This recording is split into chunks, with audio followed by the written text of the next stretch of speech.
Hello, Dick and Eric here.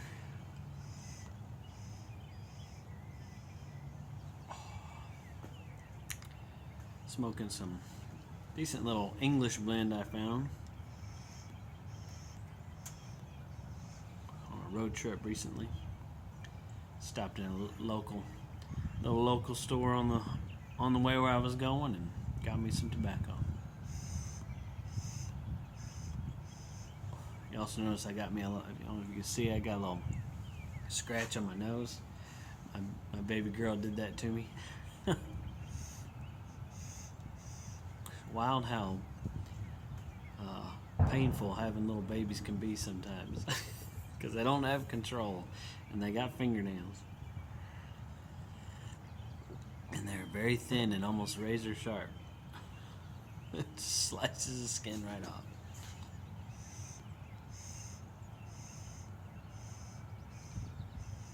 Well, I want to talk about something that's been on my mind lately and something I've thought about quite a bit. Just trying to understand the world and why things are the way they are. And one of the aspects, I believe, of what's going on in our culture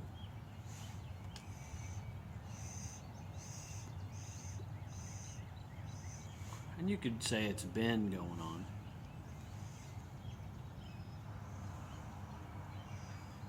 is a thing called transhumanism.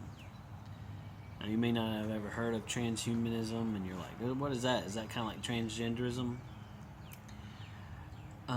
It's not transgenderism. It's above transgenderism. You would put transgenderism inside transhumanism, and so transhumanism is a more of a broad stroke term to describe a lot of things, some technical things, some philosophy, some ideas. There's probably no one thing that you could just say that's transhumanism. I mean, obviously there are some transhumanists out there, and I'm not trying to get technical, and I'm not enough of an expert or study it to remember all those people's names. Some you might have heard of, and we'll talk about it.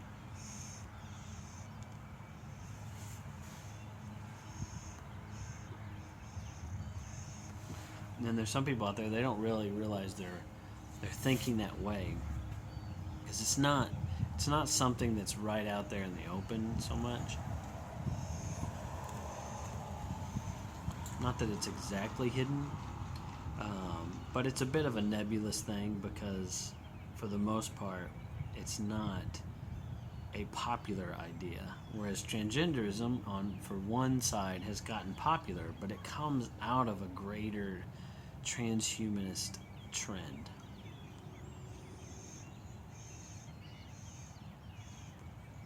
And this is by no means going to be exhaustive. I just want to, I'm thinking about it, I want to get it out, and just kind of broach the topic. So transhumanism, and where does this idea come from? Well, the way I see it is if we look at ourselves,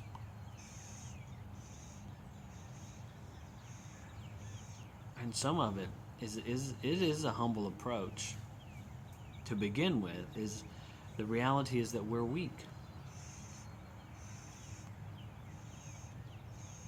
The reality is we die quite easily, right? We're pretty fragile creatures overall, and even when you compare us to wild animals, right, we seem even weaker, yet somehow we rule over them, right? We have greater minds, greater creativity,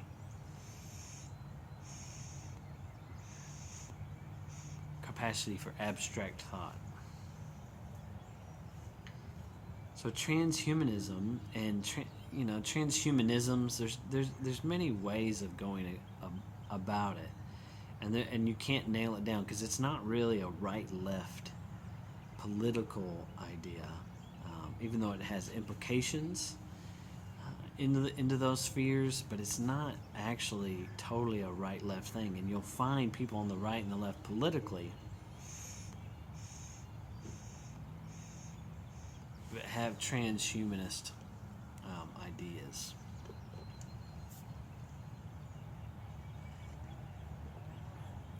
And so the question is, really, to get back to where transhumanism comes from, and what is transhumanism? Let's start there. So transhumanism is just like when you think of transgenderism as beyond gender. Transcendental is to transcend, to move beyond, to move out of.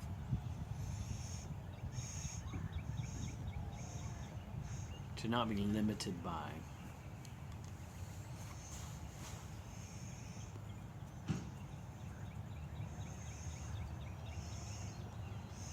So transhumanism is to transcend humanity, right? And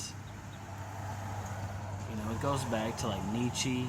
Nietzsche Nietzsche really opens the door for transhumanism, right? And a lot of his ideas. Transhumanism, moving beyond humanity. But why move on beyond humanity? What's wrong with us? Well, we're weak. Even as Christians, we believe that we're not perfect, that we're weak and we die, we're fragile, those things. But if you don't agree with the scriptures and you don't see the answer in the Creator, then how are you going to fix this, right? Because we know in our hearts there's a problem.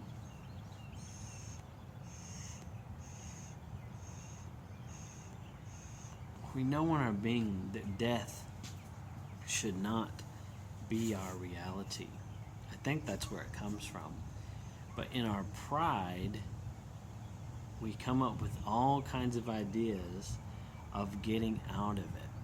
And there's different versions of this. And you're seeing a lot of it on the left. Like, it's transhumanist ideas that leads to a way of thinking of we shouldn't be limited by our physical frame.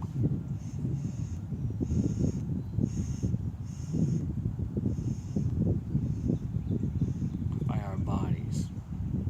And we think that the transgender thinking is that our bodies are it's just a physical form, and it may or may not be right, but our soul, is right. And that's a spiritual way of thinking. That's thinking that the unseen realm has some reality to it, which is what's interesting about transgenderism.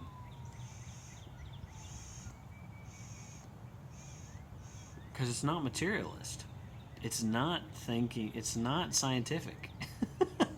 It's utterly, non-scientific. It's utterly non-material, because materially we are male or female. And there's obviously aberrations, but materially we are that. And so it's this weird mix, right? And that's what transhumanism is it's trying to answer spiritual questions through materialist means. So weird, quasi-scientistic sounding, Star Trek kind of sounding philosophy. And what transgenderism has shown is that it doesn't work.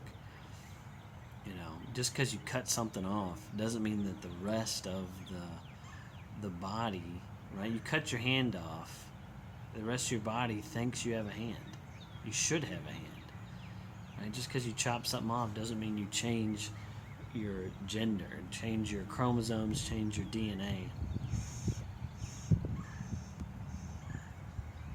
But also, and here's the reason I've been thinking about it, is because on the right, on the conservative side, there's also transhumanist thinking.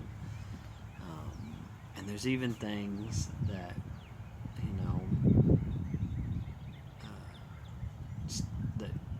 it's the AI and some of the stuff that it's that whole race towards AI. That's where a lot of it's coming out of. And so Donald Trump and Elon Musk especially like Elon Musk, I don't know if I would say he's a full transhumanist, but he definitely has some transhumanist ideas. Because a full blown transhumanist idea is that we would totally leave our bodies. It's like Gnosticism. It's technical Gnosticism to the max. Like we have achieved spiritual enlightenment through escaping our bodies, right?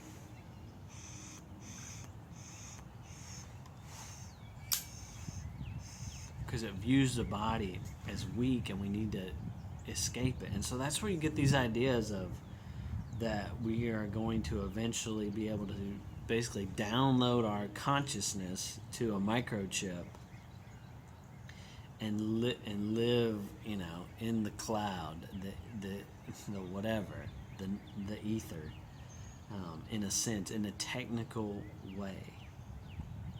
And so part of that push of AI is to open up those capabilities to basically create, and there's different ways, some people, they just think, and that's the thing, some of the sickness is that basically, one way of thinking is that we're evolved and we need to create,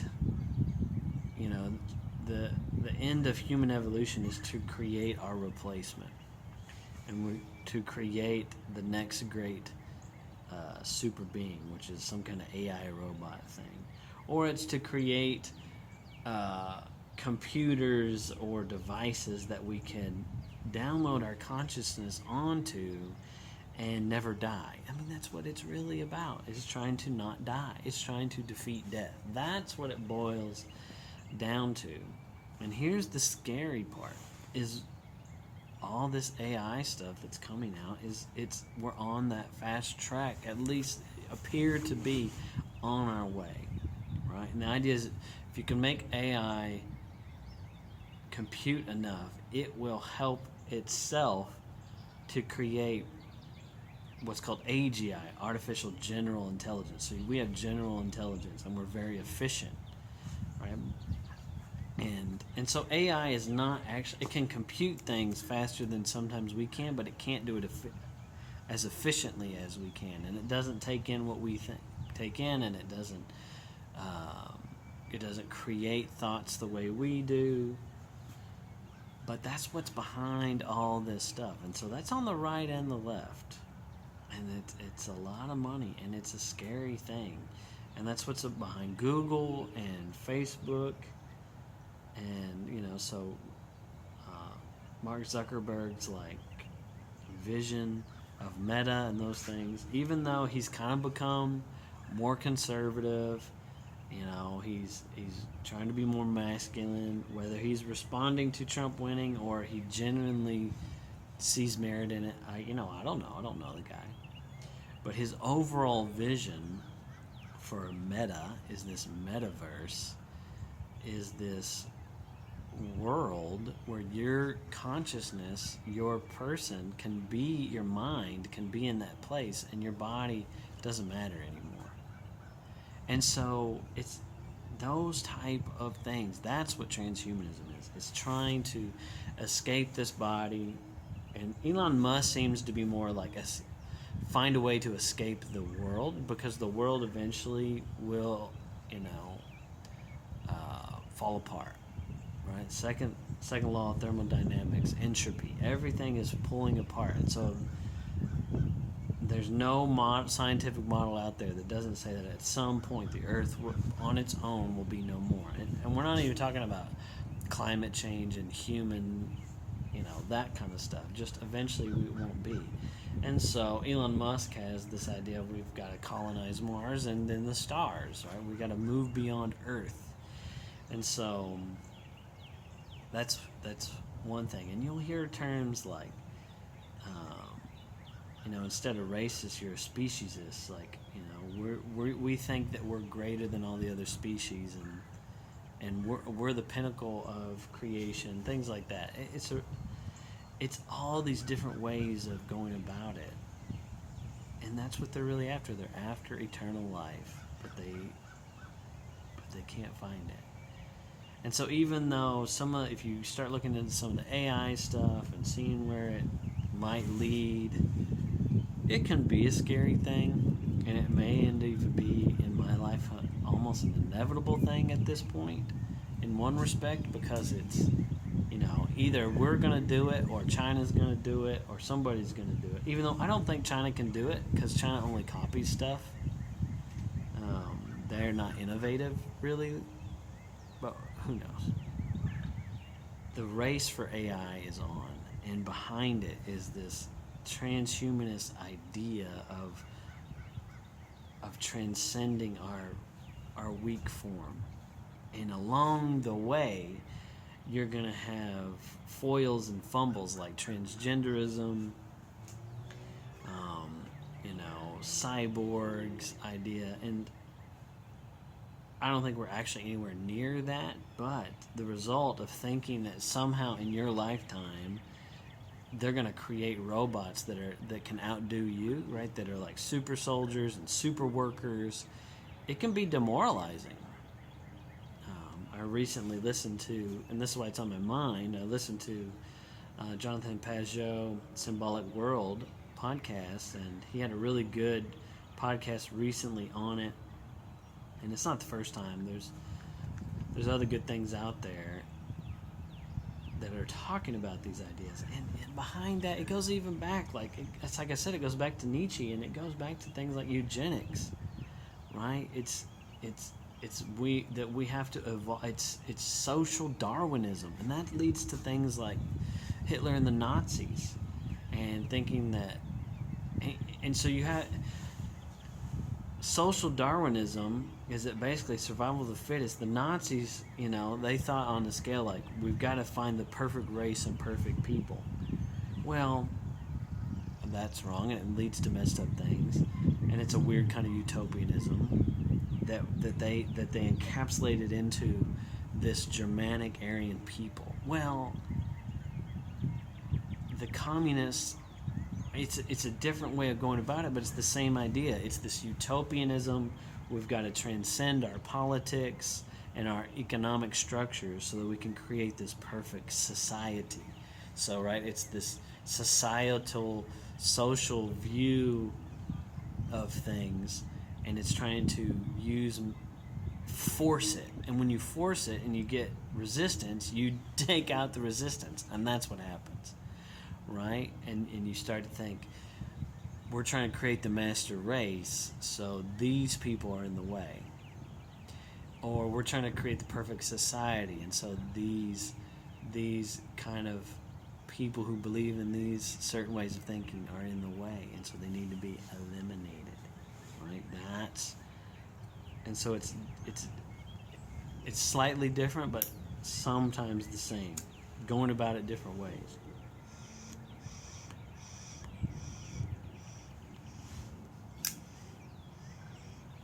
And I think the reason the technocrats, the Bezos and kind of Musk and the whatever his name, I just said it, about Facebook, all those guys, whatever, the reason they were standing behind Trump at his inauguration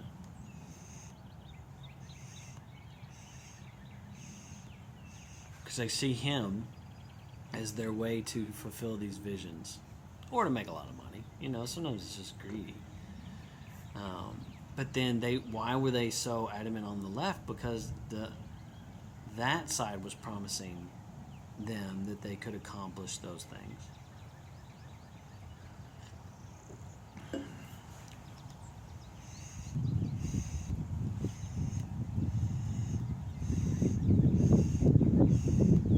So like I said, it's not totally about right and left. It can morph, and it's hard to nail it down because it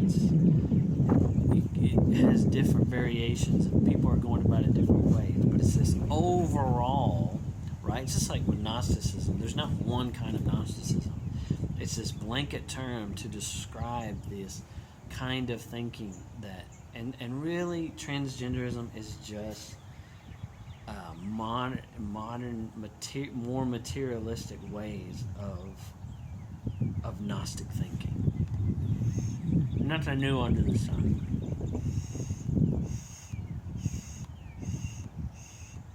Instead of having the right mystery religion to get out of our weak human flesh and to attain to eternal life, it's now we have technical ways and scientific ways and materialistic ways theoretically to do this. But the reason to not be afraid is because none of it will work. None of it will work. Even if, we get super crazy fast computers and all our digital IDs, all our information and money and everything can be accessed or stolen and controlled. So what? They can't control your body. They can't control your soul. They can take all your stuff, but they can't take your soul. Right? That's in your hands and to whoever you give it. You can give it to the powers or you can give it to your creator, and I think that's the answer. What's the answer to transhumanism? Being a human.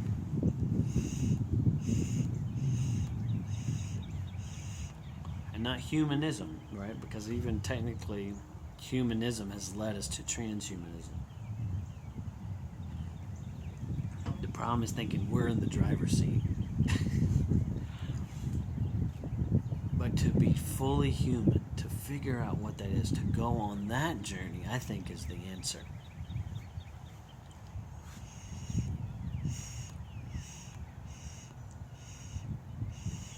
I think we're starting to see that, right? What does it mean to be human?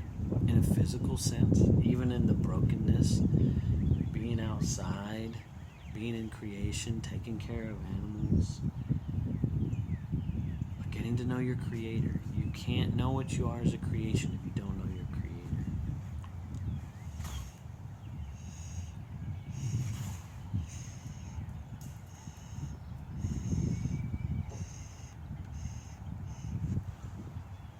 And so we'll see what happens.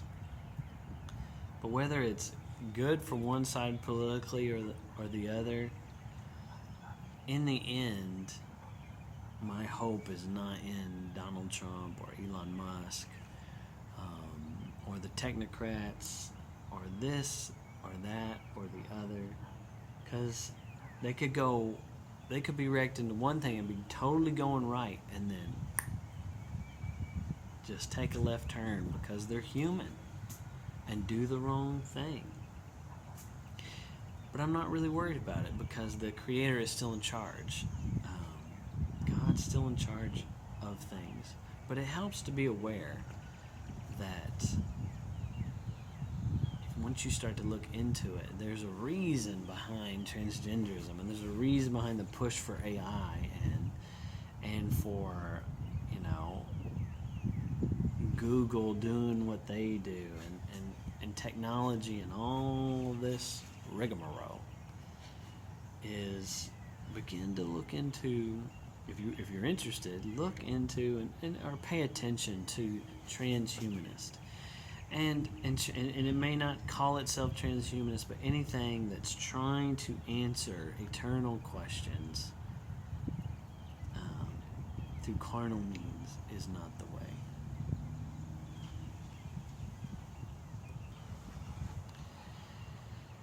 That may not make any sense. That may sound crazy.